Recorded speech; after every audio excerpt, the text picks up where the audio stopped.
মদিনাতে যদি কোনোদিন যান, বাবে জিব্রাইল সেই দরওয়াজাটা এখনো আছে, যেই দরজা দিয়ে নবীর কাছে জিব্রাইল আমিন আসছে 22,000 বার।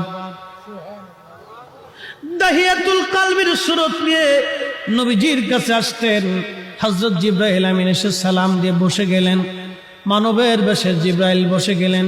ইয়া রাসূলুল্লাহ, আল্লাহ পাঠিয়ে দিয়েছেন, আল্লাহ সবই জানেন, ভিতরে বাহিরে প্রকাশ্য অপ্রকাশ্য আগে পরে, আপনার অন্তর ভিতর বাহিরে সব আল্লাহ জানেন। তারপরও আল্লাহ আমাকে পাঠিয়েছেন আপনার কুশল জানার জন্যে। হুজুর গো, আপনি কেমন আছেন দয়া করে বলবেন ডি।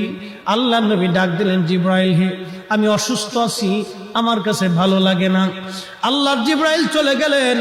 পরের দিন আবার এসে সালাম দিলেন, জিজ্ঞেস করলেন, ইয়া রাসূলুল্লাহ আপনি কেমন আছেন? জিব্রাইলকে নবীজি বলেন, জিব্রাইল রে, আমি তেমন ভালো নাই, শরীর অসুস্থ, আমার ভালো লাগে না, অসুস্থতা আরো বেড়ে গেছে।